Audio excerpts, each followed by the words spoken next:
तो टॉपिक जो आज हम लोग को देखना है वो क्या, इसका नाम क्या है, सिंगल एंट्री सिस्टम। ये है क्या? तो ये आम जिंदगी है, ये वो मेंटोर जिंदगी वाला कहानी नहीं है, ये आम जिंदगी वाली कहानी है। आप नॉर्मल तौर पे क्या देखते हो ना कि जब छोटा मोटा बिजनेसमैन, मोटा पे ध्यान अंकित नहीं देना है, ज्यादा छोटा ध्यान देना है, ठीक है, अपना बिजनेस चलाता है, तो आप जनरल तौर पे क्या देखते हो कि वो प्रॉपर अकाउंट्स मेंटेन नहीं करता है। आप अपने पापा को नहीं देखते होंगे कि भाई बैठ करके वो क्या कर रहे होंगे, हर ट्रांजैक्शन को जर्नलाइज कर रहे होंगे, हर ट्रांजैक्शन का लेजर पोस्टिंग कर रहे होंगे, हर ट्रांजैक्शन का वो क्या कर रहे होंगे भैया, ट्रायल बैलेंस बना रहे होंगे। ऐसा कुछ तो होता नहीं होगा सर। तो वो क्या करते हैं जनरली, अगर आप अपने पापा को देखें, अपने घर के बिजनेस को देखें, तो नजर आएगा कि जनरल तौर पे जितने भी बिजनेसमैन होते हैं वो जब अकाउंट्स बनाते हैं ना, तो वो क्या करते हैं, 2-4 पर्सनल लेजर वो भी अपने ही तरीके का बना लिया करते हैं। फलनवा से इतना लेना है, फलनवा से इतना ले लिए हैं, है ना, इतना और लेना बाकी है, इतना उधारी दे के रखे हुए हैं। इसको लेकर के क्या करते हैं, वो लेजर बना लेते हैं, और वो भी अपने ही कैटेगरी का, और लेजर बना देते हैं कि भैया फलनवा को इतना देना है, उससे इतना उधारी खरीदे थे, इतना पैसा उसको दे दिए थे, अभी आओ इतना पैसा देना बाकी है। वो अपने ही तरीके से क्या करते हैं, लेजर बना लिया करते हैं। 2-4 पर्सनल लेजर खोल लिए, और एक बहुत होता है तो वो कैश बुक बना लिया करते हैं, वो भी अपने ही तरीके का। इतना तारीख को इतना पैसा आया, यहां से आया, इतना तारीख को इतना पैसा गया, यहां गया, और एट लास्ट इतना पैसा बचा।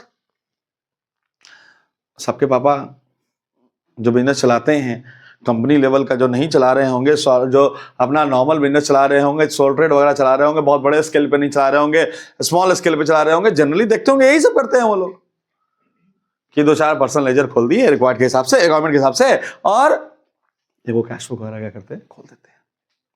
तो ये जो तरीका है रिकॉर्ड करने का, ये क्या कहलाया, क्या ये कंप्लीट रिकॉर्ड है? नहीं, क्या कहलाता है, ये इनकम्प्लीट रिकॉर्ड्स कहलाता है। क्या कहलाता है? क्योंकि कंप्लीट कहानी हम रिकॉर्ड नहीं कर रहे हैं। हम कर क्या रहे हैं, हम अपने हिसाब से जो जरूरी है हम केवल उसको रिकॉर्ड करके क्या करते हैं, रख देते हैं।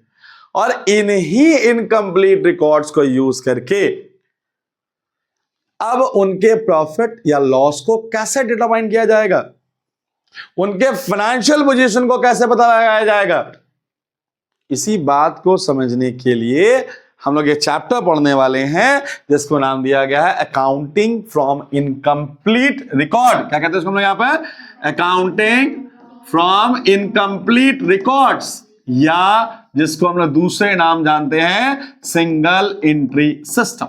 इसको हम लोग क्या कहते हैं, इसको या तो हम लोग कहते हैं सिंगल एंट्री सिस्टम, या कहते हैं अकाउंटिंग फ्रॉम इनकम्प्लीट रिकॉर्ड। क्योंकि रिकॉर्ड हम कंप्लीटली कर नहीं रहे हैं, इनकम्प्लीट रिकॉर्ड हो रहा है। उनसे कैसे बिजनेस का फाइनेंशियल प्रॉफिट जानोगे, कैसे बिजनेस का फाइनेंशियल जो है ना पोजीशन जानोगे, इसको ही सीखने के लिए आप ये चैप्टर देखने वाले हो, जिसको नाम क्या दे रहे हैं, अकाउंटिंग फ्रॉम इनकम्प्लीट रिकॉर्ड्स, या क्या कर रहे हैं हम लोग, सिंगल एंट्री। तो आप इसको जानने के लिए, जैसे आप नॉर्मली अपने बाबूजी को अगर देखोगे ना कि कितना भैया जो है ना प्रॉफिट हुआ साल भर में, अगर इनको पता करना हो तो कैसे करेंगे सर? ये थोड़ा बुद्धि ऐसे लगाते हैं कि यार साल के शुरुआत में जो पूंजी लगाए थे ना, 10 लाख रुपए का लगाए थे, बीच में फिर यार 2 लाख रुपए और लगा दिए थे, तो टोटल कितना हो गया, 12 लाख। शादी उदी में जाए पड़ा था तो 50,000 रुपये बिजनेस से निकाल लिए थे उसके खर्चे के नाम पे, यानी ड्राइंग से कितना कर लिए थे, 50,000, तो बच कितना गया, 11.5 लाख रुपया। अभी लास्ट पूंजिया देख रहे हैं ना, तो 15 लाख रुपया दिख रहा है। माने ये जो 3.5 लाख रुपया बढ़ गया ना, ये हमारा मुनाफा है, प्रॉफिट है।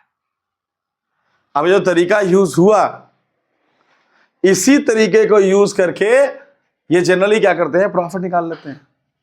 और इसको निकालने के लिए अब दो उपाय हो सकता होगा, या तो इसको इक्वेशन वाइज निकाल लें, या इसी इक्वेशन को स्टेटमेंट में सजा करके दिखा दें और स्टेटमेंट में सजा करके निकाल लें। तो इक्वेशन वाइज अगर निकाल ले तो कैसे निकाले, अगर गौर करो तो हम लोग जो बात अभी बोल रहे हैं वो आपको ऐसा लगता होगा कि क्लोजिंग कैपिटल निकालने का जो अकाउंटिंग इक्वेशन में फॉर्मूला देखे थे, कुछ वैसा ही कुछ बेहतर हम लोग यूज किए। तो अगर आपको याद हो तो हम लोग अकाउंटिंग इक्वेशन में पढ़े कि भैया अगर क्लोजिंग कैपिटल को निकालना होगा तो हम क्या करेंगे, हम ओपनिंग कैपिटल को पकड़ लेंगे, ओपनिंग कैपिटल में एडिशनल कैपिटल को ऐड कर देंगे, प्रॉफिट आएगा उसको क्या करेंगे, ऐड कर लेंगे, लॉस जो आएगा उसको लेस कर लेंगे, ड्रॉइंग जाएगा उसको क्या करेंगे, लेस कर लेंगे, और जो बचेगा उसी को हम लोग क्या कर देंगे। और अब अगर गलती से क्लोजिंग कैपिटल अगर हमको पता होगा, गलती से अगर ओपनिंग कैपिटल हमको पता होगा, तो हम अगर चाहें तो इसको भी निकाल सकते होंगे, और अगर निकालना चाहे तो हम लोग इक्वेशन सॉल्व करेंगे। तो इक्वेशन सॉल्व करके क्या करेंगे, लिखेंगे प्रॉफिट इज इक्वल टू क्या लिखेंगे भाई, क्लोजिंग कैपिटल। ड्राइंग को इधर ठेल देते हैं सर, तो हो गया क्या भाई, ड्राइंग्स प्लस हो गया सर, है ना। अगर हम लोग क्या करें, एडिशनल कैपिटल को इधर ठेल दे तो ऑब्वियसली बात है क्या होगा, प्लस से माइनस में चला जाएगा, minus additional capital. Opening capital को भी अगर इधर ढकेल दे तो क्या हो जाएगा भैया, ये भी प्लस से क्या हो जाएगा, माइनस में आ जाएगा। तो प्रॉफिट इज इक्वल टू हो गया sir closing capital at drawings minus additional capital minus opening capital, that is equal to profit. गलती से नेगेटिव वैल्यू आ जाता तो that is equal to loss. अब इसको ऐसे ना सजा करके, यानी क्वेश्चन ना दिखा करके, हम चाहे तो हम दूसरे तरीके से दिखा दें, यानी क्या करें, हम स्टेटमेंट में इसको क्या करें, शो कर दें। स्टेटमेंट कैसे शो करते भैया, स्टेटमेंट में शो करने के लिए हम क्या करें, दो को कॉलम बना ले, एक तो पर्टिकुलर्स का कॉलम, किसका कॉलम का, जिसमें आइटम का नाम लिख देंगे, और दूसरा उसके अमाउंट का कॉलम, ठीक है। और हम लोग क्या करें, ऊपर में हेडिंग दे दें, और हेडिंग देके हम लोग क्या करें, इसको लिख दें स्टेटमेंट ऑफ प्रॉफिट और लॉस। क्या नाम दे दें, statement of profit and loss. और कौन सा तारीख को निकाल रहे हैं उसको भी मेंशन कर दें कि फॉर द ईयर एंडिंग, जो भी तारीख होगा, ठीक है बात। और बनाने के लिए जो हम लोग इक्वेशन में लिखे, उसको इक्वेशन में लिख के क्या करें, तो फॉर्मेट बना लेते हैं स्टेटमेंट का और लिख लेते हैं, और क्या करते हैं, सबसे पहले पकड़ लेते हैं किसको, क्लोजिंग कैपिटल। किसको पकड़ लिया हम लोग, और क्लोजिंग कैपिटल का अमाउंट को यहां डाल दिया, ठीक है बात।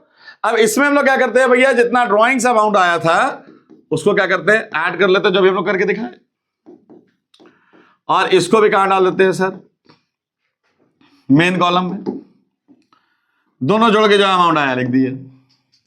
अब इसमें से हम लोग क्या करते हैं भैया, एडिशनल कैपिटल को क्या करते हैं हम लोग, लेस कर लेते हैं। क्या कर लेते हैं हम लोग, एडिशनल कैपिटल को लेस कर लेते हैं, ठीक है बात। लेस क्यों, के फॉर्मूला से हम लोग देखे थे। और इसके साथ साथ अगर देखे तो हम लोग एडिशनल कैपिटल के साथ साथ लेस किसको कर ले भाई, तो हम लोग इसको क्या देते हैं भैया, ओपनिंग कैपिटल को क्या करते हैं, लेस कर लेते हैं। अब जो आया मेरे पास अमाउंट, अगर ये पॉजिटिव है तो ये मेरे लिए क्या कहला गया, प्रॉफिट, और अगर नेगेटिव आ गया तो उसको क्या कह दिए, लॉस क्या दिए, ठीक है। मेरा प्रॉफिट या लॉस क्या हो गया, निकल गया। और इसी तरीके को अकाउंटिंग फ्रॉम इनकम्प्लीट रिकॉर्ड से प्रॉफिट निकालना कहते हैं। कोई बहुत बड़ा रॉकेट साइंस तो नहीं था, लेकिन ऐसा करना तब पॉसिबल था जब मेरे पास कम से कम दो चीज होगा। पहला शुरुआत का कैपिटल, दूसरा लास्ट का कैपिटल। हम इसको और इसको कंपलसरी नहीं बोल रहे हैं। क्यों नहीं बोल रहे हैं, क्योंकि जरूरी नहीं है कि साल के बीच में तुम एडिशनल कैपिटल लगाओगे, क्योंकि जरूरी नहीं है कि साल में तुम ड्रॉ करोगे ही करोगे, ठीक है। बट शुरुआत में कैपिटल होगा, लास्ट में कैपिटल होगा, तो दोनों के डिफरेंस को चेक करके हम क्या करेंगे, प्रॉफिट या लॉस निकाल सकते हैं। तो अगर ये मेरे पास ओपनिंग कैपिटल और क्लोजिंग कैपिटल रहा तो हम क्या करेंगे, एक स्टेटमेंट बनाएंगे जिसका नाम क्या है, स्टेटमेंट ऑफ प्रॉफिट और लॉस। हम आसानी से क्या करेंगे भैया, प्रॉफिट निकाल लेंगे। और ये जो प्रॉफिट आएगा अश्विनी बाबू, ध्यान रखना होगा कि ये प्रॉफिट या लॉस मेरे लिए बिना किसी एडजस्टमेंट को किए हुए लाया गया है, जिसके वजह से इस प्रॉफिट या लॉस को आप कहना ग्रॉस प्रॉफिट या ग्रॉस लॉस। क्या कहोगे आप, अब आप चूंकि जानते हो ग्रॉस प्रॉफिट और ग्रॉस लॉस की बात करें तो ये एग्जैक्ट प्रॉफिट तो होगा नहीं सर। तो अब एग्जैक्ट प्रॉफिट नहीं होगा तो हमको क्या करना पड़ेगा, एग्जैक्ट प्रॉफिट जानना पड़ेगा। और एग्जैक्ट प्रॉफिट का मतलब होगा क्या, नेट प्रॉफिट। और नेट प्रॉफिट जानने के लिए आप लोग फाइनल अकाउंट्स पहले पढ़े हो कि भैया फाइनल अकाउंट में क्या पढ़े थे हम लोग कि ग्रॉस प्रॉफिट से नेट प्रॉफिट जानने के लिए अब आप क्या करते हो, जितना प्रकार का इनडायरेक्ट एक्सपेंस होता है वो ग्रॉस प्रॉफिट में क्या करते हो, घटा देते हो। तो हम इनडायरेक्ट एक्सपेंस को क्या करेंगे, यहाँ पे घटा देंगे। और जितना तरह का इनडायरेक्ट इनकम होता है वो क्या होता है भैया, जुड़ जाता है, उसको हम लोग क्या करेंगे, ऐड कर देंगे। और अब जो मेरे पास प्रॉफिट या लॉस आएगा हम लोग इसको प्यार से कहेंगे नेट प्रॉफिट या नेट लॉस। और मेरा नेट प्रॉफिट नेट लॉस क्या होगा, यहां से डिटरमाइन हो जाएगा। लेकिन ऐसा कारनामा हम सिर्फ तब कर पाएंगे, ऐसा कारनामा हम सिर्फ तब कर पाएंगे जब मेरे पास क्या होगा, कम से कम दो चीज होना चाहिए। अभी तुरंत बताएं दो चीज कौन कौन, पहला ओपनिंग कैपिटल और दूसरा। अब सवाल आया कि सर ये तो ठीक है कि अगर होगा ओपनिंग कैपिटल क्लोजिंग कैपिटल तब तो हम ऐसे निकाल लेंगे, ना हुआ तब क्या करेंगे। तो अगर ओपनिंग कैपिटल और क्लोजिंग कैपिटल नहीं हुआ तो हम लोग क्या करेंगे, अकाउंटिंग इक्वेशन का वो इक्वेशन जो हम लोग पढ़े थे कि भैया total assets is equal to capital plus liability, total asset equal to capital plus, उसको यूज करते हुए क्या करेंगे, हम ओपनिंग या क्लोजिंग कैपिटल को निकालेंगे जैसा हम अकाउंटिंग इक्वेशन में पढ़े थे। और क्या पढ़े थे कि साल के शुरू में जो एसेट्स होगा अगर उसको ले ले, साल के लास्ट में जो लायबिलिटीज होगा अगर उसको ले ले, और एसेट्स के वैल्यू से लायबिलिटीज के वैल्यू को क्या करे, घटा दे, तो जो वैल्यू आएगा क्या कहलाएगा भैया, कैपिटल। और साल के शुरू वाला अगर है सारा अमाउंट तो कैपिटल कौन सा कैपिटल होगा भैया, ओपनिंग कैपिटल होगा। अब इसको दिखाने का भी दो तरीका हो सकता है अमन बाबू। पहला क्या होगा भैया, हम लोग इक्वेशन में दिखाते जैसे कि हम लोग अकाउंटिंग इक्वेशन सीखे थे। और अगर हम चाहें तो इसके लिए भी अकाउंटिंग इक्वेशन का तरीका ना लगा करके हम स्टेटमेंट में इसको शो कर सकते हैं। और वो स्टेटमेंट जिसके थ्रू हम ओपनिंग कैपिटल या क्लोजिंग कैपिटल को निकालेंगे उसको प्यार से स्टेटमेंट ऑफ अफेयर्स कहेंगे। क्या कहेंगे इसको हम लोग, स्टेटमेंट ऑफ अफेयर्स।